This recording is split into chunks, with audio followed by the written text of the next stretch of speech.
Before I tell you my story, let me ask, what would you do if you found a phone in your own home? A phone you never knew existed, full of secrets that could destroy everything you thought you knew about your marriage. I thought I was living a normal life, with a husband I trusted and a family I'd built from the ground up. But the day I found that hidden phone, I opened a door to a world of lies, betrayal, and a double life I never saw coming. This isn't just a story about infidelity. It's about the moment you realize the person sleeping beside you is a stranger, and the journey it takes to reclaim your dignity, your family, and your future. So settle in, because what I uncovered changed not just my marriage, but the way I see myself forever. The day I found my husband's secret phone, I thought it was just another lost gadget. I never imagined it would lead me straight into the heart of his double life. It started like any other Saturday. The house was filled with the smell of coffee and the sound of cartoons drifting from the living room, where our daughter, Mia, was sprawled on the rug with her favorite blanket. My husband, Eric, was in the garage, tinkering with his tools, pretending to fix the leaky faucet he'd been ignoring for weeks. I was cleaning out the hall closet, sorting through old coats and mismatched gloves, when my hand brushed against something hard wedged behind a stack of board games. I pulled it out, expecting to find a forgotten remote or one of Mia's toys. Instead, I found a phone, a cheap black flip phone, the kind you buy at a gas station. It was off, the battery nearly dead. I frowned, turning it over in my hands. Eric and I both had smartphones, and Mia was too young for her own. I pressed the power button and the screen flickered to life, asking for a passcode. My heart skipped a beat. Why would Eric have a phone like this? Why would he hide it? I slipped the phone into my pocket, telling myself it was probably nothing. Maybe it was an old work phone or something he'd picked up for emergencies. But as I finished cleaning, the questions gnawed at me. Eric had never mentioned a second phone. He was always careful with his things, always quick to explain away anything unusual. After lunch, I found him in the garage, wiping his hands on a rag. "Hey," I said, trying to sound casual. "Do you know anything about a black flip phone in the closet?" He looked up, his eyes narrowing for just a second before he forced a smile. "Oh, that old thing? I used it for work a while back. Must have forgotten about it." I nodded, but something in his voice made me pause. He was too quick, too smooth, the way he always was when he was hiding something. That night, after Eric and Mia were asleep, I sat at the kitchen table with the phone in front of me. I tried a few obvious passcodes: our anniversary, Mia's birthday, Eric's old work ID. On the third try, the screen unlocked. My hands shook as I scrolled through the messages. There were dozens, maybe hundreds, all from the same few numbers. Some were short: "See you soon," "Miss you," "Can't wait." Others were longer, full of inside jokes and plans to meet. There were photos, 2 selfies of women I'd never seen, snapshots of hotel rooms, dinners, gifts. I felt sick, the truth settling over me like a cold wave. Eric wasn't just hiding a phone, he was hiding a life. I barely slept that night. I lay awake, staring at the ceiling, listening to Eric's steady breathing beside me. I thought about the years we'd spent together, the house we'd bought, the daughter we'd raised, the promises we'd made. I thought about the little things I'd ignored, the late nights at work, the business trips that always seemed to pop up at the last minute, the way he'd started locking his phone and taking calls outside. I wanted to believe there was an explanation, that I was overreacting, that I was just tired and stressed. But the evidence was right there in my hands. The man I loved, the man I thought I knew, was living a double life. Don't go anywhere, because what I discovered next would unravel every bit of trust I'd ever had and force me to choose between protecting my family and protecting myself. The next morning, I moved through the house in a daze.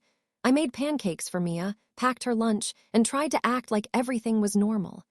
Eric was cheerful, humming as he poured his coffee, kissing me on the cheek before heading out for his weekend meeting. I watched him go, my heart pounding, the secret phone burning a hole in my pocket. I wanted to confront him right then and there, to demand answers, to scream and cry and throw the phone at his feet. But I didn't. I needed time to think, to plan, to figure out what to do next. I needed to protect Mia, to protect myself.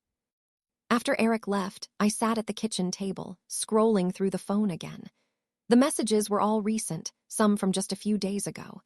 There were names I didn't recognize, places I'd never heard of, plans for dinners and trips and weekends away. There were photos of Eric, smiling in restaurants, lounging in hotel rooms, holding hands with women who weren't me. I felt a wave of nausea, followed by a cold, steady anger. How long had this been going on? How many lies had he told? How many times had I looked him in the eye and believed every word?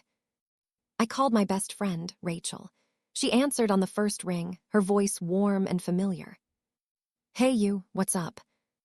I hesitated, my voice trembling. "I found something. I think Eric is cheating. I found a secret phone." There was a long pause. "Oh, honey, are you sure?" I told her everything, the phone, the messages, the photos. She listened, her silence heavy.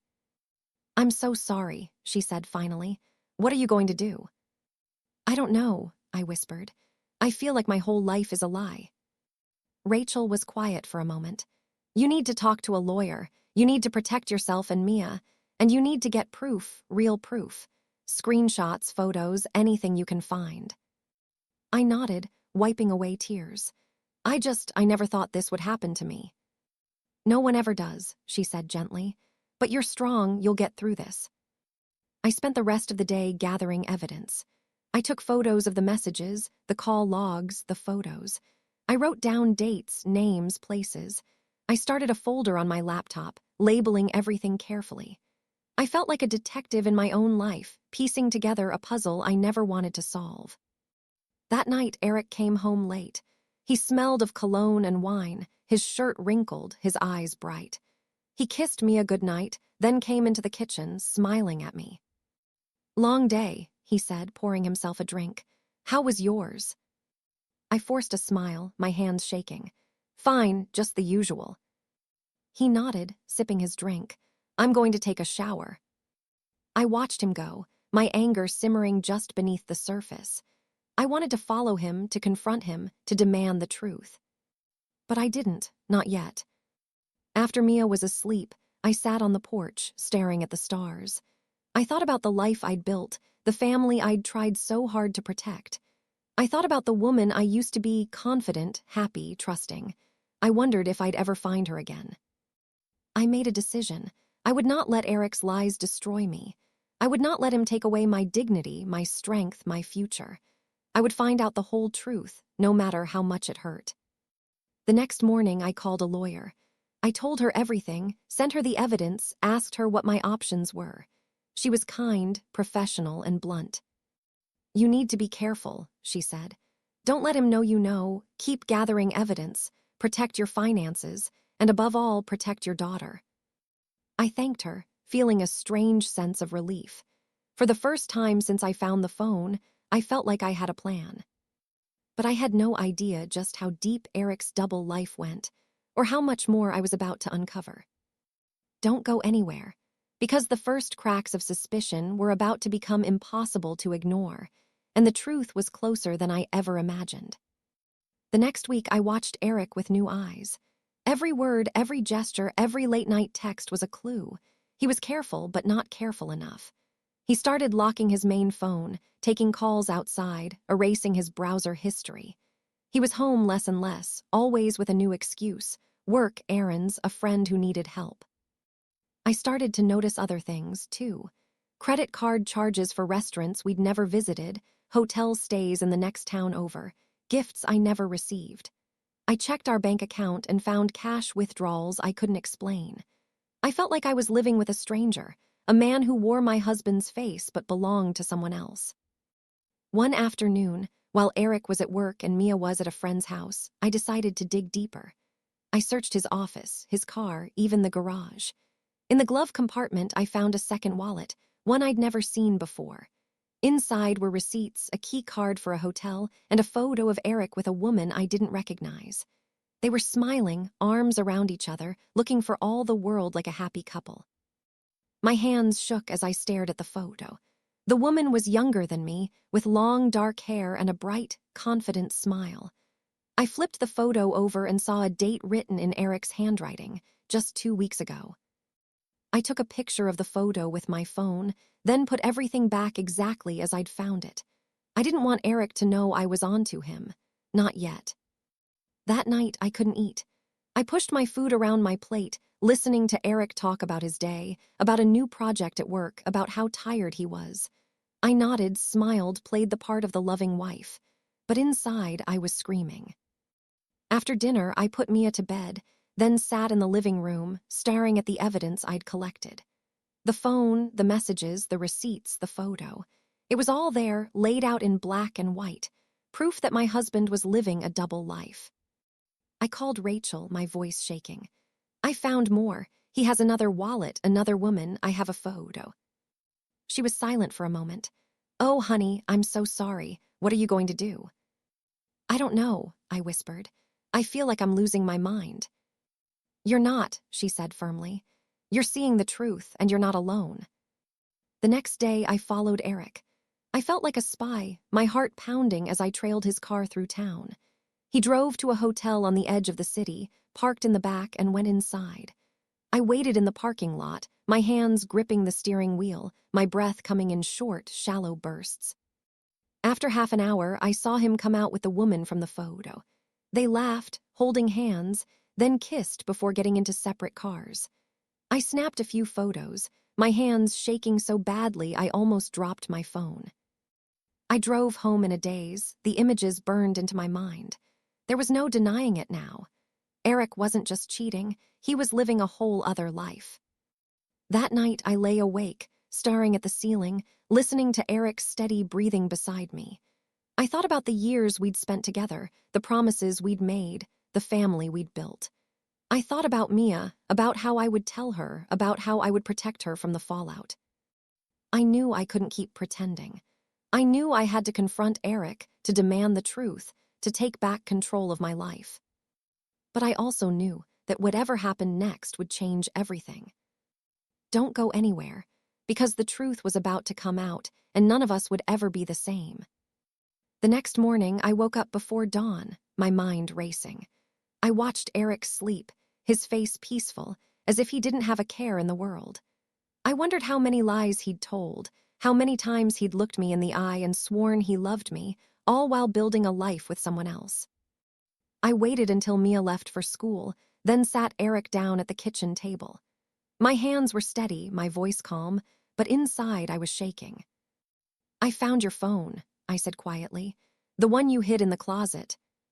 He froze, his eyes darting to the hallway, to the spot where I'd found it. What are you talking about? I slid the phone across the table, along with the photos, the receipts, the evidence I'd gathered. Don't lie to me, Eric, I know everything. For a moment, he tried to deny it.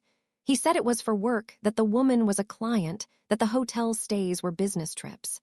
But I saw the panic in his eyes, the way his hands trembled, the way his voice cracked.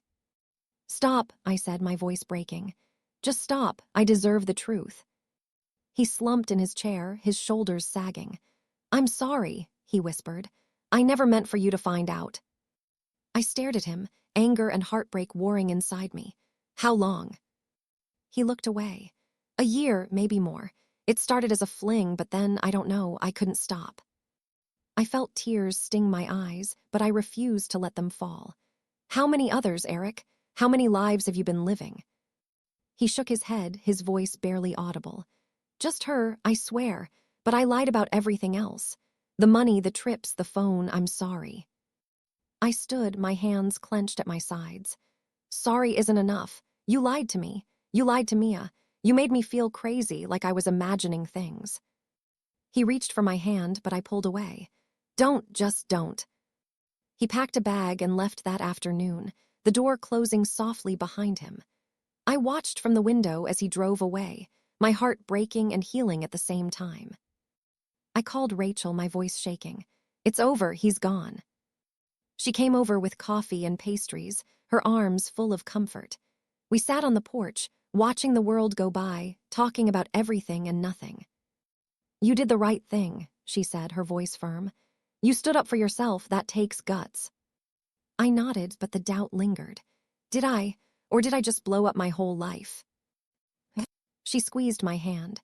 You told the truth, that's never wrong. That night I sat with Mia, watching her favorite movie, the two of us curled up on the couch. For a little while it felt almost normal, just the two of us, safe and together. But when the credits rolled and the lights went out, the silence returned, heavy and unyielding. I lay awake for hours, staring at the ceiling, replaying the events of the day. I wondered if I'd done the right thing, if I'd made things worse, if I'd ever be able to trust again. But deep down, I knew the truth. I'd chosen myself. I'd chosen my daughter. I'd chosen honesty over comfort, truth over lies. And that, I realized, was the first step toward healing. Don't go anywhere. Because the fallout from Eric's double life was only just beginning, and the journey to healing would be longer and harder than I ever expected. The days after Eric left were a blur of awkward conversations and quiet strength. I told Mia that her dad was staying somewhere else for a while, that sometimes grown-ups have problems they need to work out. She nodded, her eyes wide and sad, but she didn't ask many questions. I tried to keep her routine as normal as possible, school, playdates, bedtime stories, but I could see the confusion and hurt in her face. Word spread quickly, as it always does. My mother called, her voice tight with worry. "Are you all right, honey? Do you want me to come over?" I told her I was fine, that I just needed time. But the truth was, I felt hollow, as if the ground beneath my feet had shifted and I was still waiting to land. Rachel came by every day, bringing food, helping with chores, sitting with me in the quiet moments when the grief threatened to swallow me whole. "You're not alone," she reminded me. "You have people who love you. You have Mia. You have yourself." At work, people whispered. Some offered quiet words of support, others just stared, their curiosity barely hidden. I heard the rumors. How Eric had been seen with another woman, how I'd kicked him out, how our perfect family had fallen apart. I wanted to scream, to defend myself, to tell them the whole story. But I knew it wouldn't matter. People believe what they want to believe. Eric tried to reach out. He called, sent texts, left voicemails full of apologies and promises. He wanted to see Mia, to talk, to explain. I let him come by for short visits, but I kept my distance. I watched him with Mia, saw the way he tried to make her laugh, the way he hugged her a little too tightly, the way his eyes filled with regret. One afternoon, he sat on the porch with me, his hands twisting in his lap. "I'm sorry, Claire. I know I hurt you. I know I hurt Mia. I wish I could take it all back." I looked at him, searching for the man I'd loved, the man I'd built a life with. "You made choices, Eric. You chose her. You chose to lie. You chose to risk everything we had." He wiped his eyes, his voice breaking. "I know, I wish I could fix it." I shook my head, feeling a strange sense of peace. "You can't. All you can do now is be honest with me, with Mia, with yourself." He nodded, standing to leave. "I'll give you space, but I want to be here for Mia. I want to try to make things right." I watched him go, the door closing softly behind him. For the first time in years, I felt like I could breathe. Mia struggled, each in her own way. She drew pictures of our family, always with Eric standing a little apart. She asked if he was coming home, if we could all be together again. I hugged her tight, telling her that families can look different, that love doesn't disappear just because people make mistakes. I started seeing a counselor, working through the pain, the anger, the grief. I learned to forgive, not for Eric, but for myself. I learned that healing wasn't about forgetting, but about letting go. The weeks passed, and slowly we began to heal. The house felt different, quieter, but also lighter. I started to find joy in small things again, a cup of coffee on the porch, a walk in the park, a good book at bedtime. Mia laughed more, played more, started to believe that life could be good again. Eric called often, checking in on Mia, asking if he could take her for dinner, for a movie, for a weekend away. I let him, knowing that she needed her father, even if I didn't. Don't go anywhere. The journey to true healing and new beginnings is just beginning, and it's for anyone who's ever had to find themselves again after betrayal. Spring arrived, and with it, a sense of gentle renewal. The garden outside our window bloomed with daffodils and tulips, and for the first time in months, Mia and I spent our afternoons outside, planting seeds and watching the world come back to life. There was still a quiet sadness in her eyes, but also a new resilience. She asked about her dad less and less, finding comfort in our new routines: Saturday pancakes, library trips, movie nights with popcorn and blankets. I started to heal, too. I forgave myself for not seeing the signs, for trusting too easily, for loving too much. I forgave Eric, not because he deserved it, but because I needed to let go of the anger that was weighing me down. I realized that forgiveness wasn't about excusing what he'd done. It was about freeing myself from the pain. Rachel remained my anchor. She came over every week, bringing flowers from her garden, new books to read, and stories from her own life. We cooked together, watched old movies, sat on the porch with mugs of tea, letting the silence between us be a kind of prayer. She reminded me that friendship could be a lifeline, that love could survive even the deepest wounds. I saw my counselor every Thursday. She helped me untangle the knots of guilt and anger, helped me believe that I was worthy of love and respect. She taught me to set boundaries, to ask for what I needed, to believe that I could build a new life for myself and Mia. Eric tried to make amends. He apologized over and over, sent flowers, wrote letters, asked if we could try again. I listened, but I knew I couldn't go back. Too much had been broken, too much trust lost. I wished him well, told him I hoped he'd find happiness, but I closed the door on that chapter of my life. One afternoon, as Mia and I sat on the porch, she turned to me, her face bright with excitement. "Mom, can we get a puppy?" I laughed, hugging her close. "Maybe we'll see." She grinned, her eyes shining. "I think we're going to be okay, Mom." I hugged her tighter, feeling the steady beat of her heart against mine. "I know we are, sweetheart. I know we are."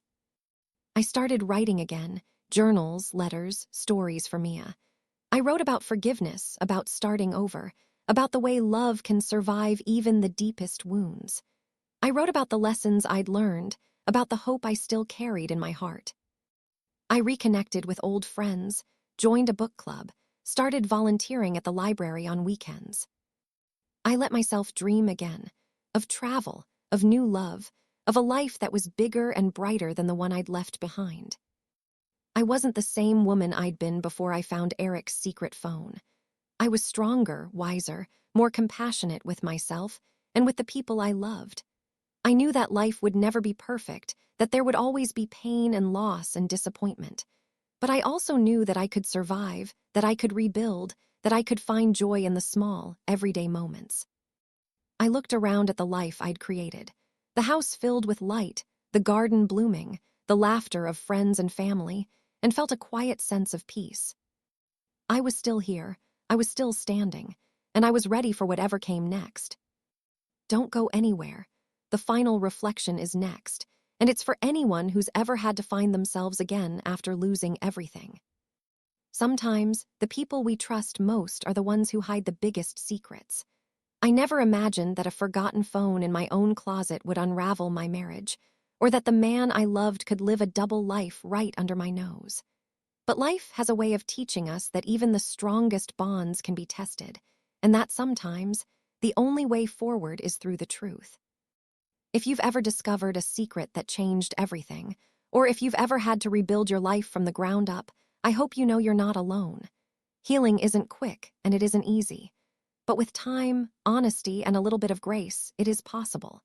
Sometimes the real strength is in letting go, not just of the people who hurt you, but of the guilt and shame you never deserved to carry.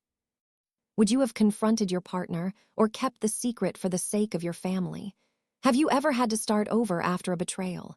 Tell me in the comments. I'd love to hear your story. If this story touched your heart, please subscribe and share it with someone who might need a little hope tonight. Thank you for listening and for being part of this family. Until next time, take care of yourself, and remember, even after the deepest betrayal, you can still choose to begin again.